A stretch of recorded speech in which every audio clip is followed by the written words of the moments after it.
This is lesson 2 for your resume and cover letters. We'll continue focusing on our resumes and how to build your resume.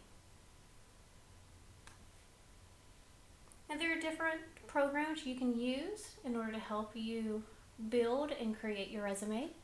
Resume.com is one example. Also the Microsoft program templates. You can also Google resume images and recreate ones that catch your attention that way. All resumes should have certain information on them, and that's what we'll be covering next. You should always have your contact information and make sure that it is current. You need to have an objective statement or a sentence. You need to have a quick summary of your qualifications. And you should also list your professional experience and any education in which relates to the job that you are applying for. There are 2 sections to a resume. You have your abilities and you have your evidence. In your ability section, you need to have powerful writing that keeps your HR managers reading. And you need to have a list of achievements that again relate to the job in which you're applying for. The second section is the evidence, and that's where you back up what you say with detail. Now let's go over each part of the resume that you need to have. First of all, you need your contact information. It needs to be large enough to see, but it doesn't need to take up a lot of room. When I say this, I have students many times turn in resumes for this project that have their contact information at 30-point font. That is way too big. Your font size for your contact information, 12 to 14, and that's it. Anything smaller than that, you run the risk of it not being looked at. Anything larger than that, you come across being unprofessional. Now hint, this is something that I do when I apply for new jobs. If you know the HR manager or that individual is expecting your resume, I make my name larger than normal because I know that that individual is looking for my name in order to read my resume. So at that time I may go 14 to 16 point font, but never anything larger than that. Or I may put my name in bold to help bring more attention to it. Make sure too that your contact information is professional. When you include your email, make sure that it is a professional email address. Your first name dot your last name is a professional name. Anything else could be deemed unprofessional, and it could put a poor image of you to the HR manager. So make sure everything that you put in your resume is professional.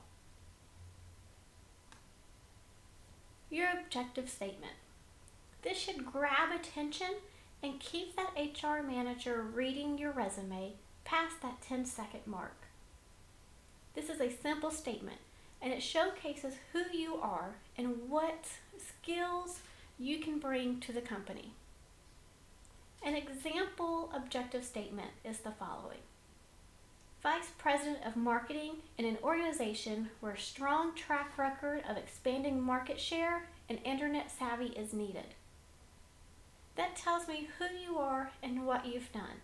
And if that's what I'm looking for as an HR manager, then I will continue to read that resume. Summary of your qualifications.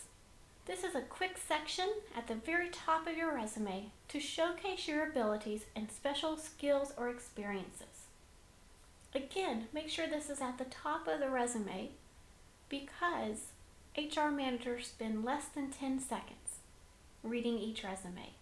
And if you haven't grabbed their attention by this point, you may not get called for a job.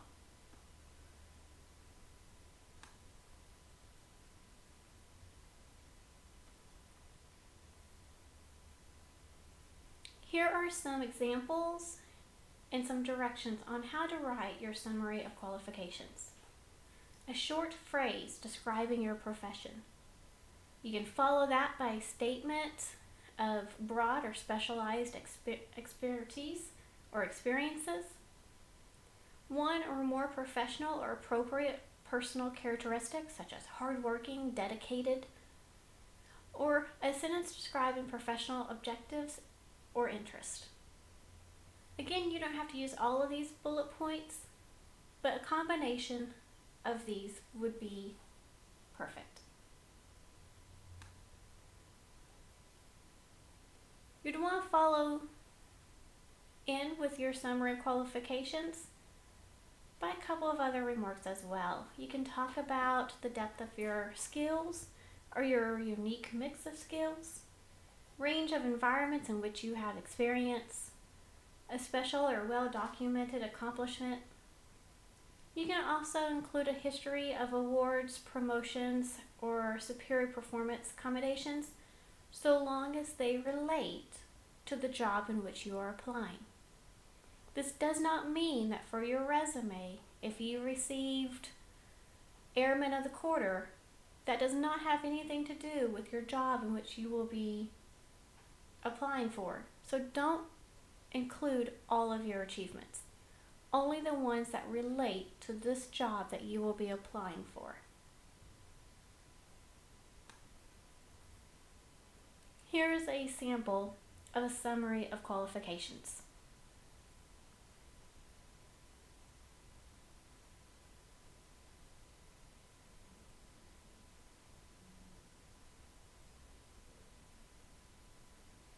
Do you see in this example how they were able to put in so much information and make every word count?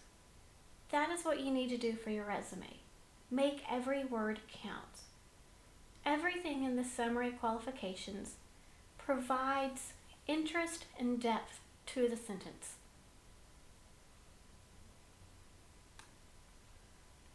You will also need to list your professional experience on your resume. This is the history of your work experience. You should also list who you worked for, when you worked for them, and what your job details were and are. Your education. This would be the degree or degrees that you have earned, certificates, professional development. You should include with each of these the titles of the degrees, certificates, the years in which they were earned, and many times too you can include the credits that it took to earn the degree or certificates. Now, many people, when they used to write resumes, would put their GPA. This is not necessary anymore, because while education is something to be proud of, your GPA is not going to define how well you work. So do not include your GPA on your degrees. Now, if you graduated with an honors, you can include that title, but don't put your GPA numbers on your resume. Things to completely avoid putting into your resume. Your hobbies. Every single award you've ever won. Outside job activities. Or volunteer jobs that have nothing to do with the position in which you're applying for. For example, if I'm applying to be an accountant for a business firm, I'm not going to tell them that on weekends I volunteer to teach my daughter's soccer class, because that has nothing to do with accounting. So any outside activities that you do that make you who you are, but doesn't reflect on the job that you are applying for, leave them off. This is a nice example of what your resume should look like. Of course, you can reorganize things to best fit the resume style in which you need. But if you take a look, the contact information, it's easy to find. Your contact information should always be at the top of the paper. Notice too that the font isn't massive or tiny. It's just the right size. You'll notice that the statement of summary is right there below it. Very quick and easy. Then you have your summary of qualifications, your bullet points. This is the overview of the resume. Then you have the professional experience listed next, followed by the education. Now, depending on what type of job you're applying for, you can of course mix the experience and the education up. And that is to say, to put the education portion above the professional experience portion. This is going to be based off of the job in which you're applying for.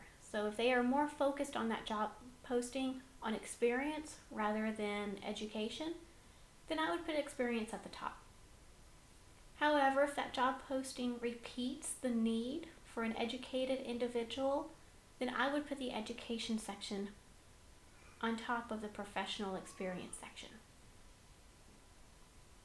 This covers our resume lesson 2 on how to build your resume.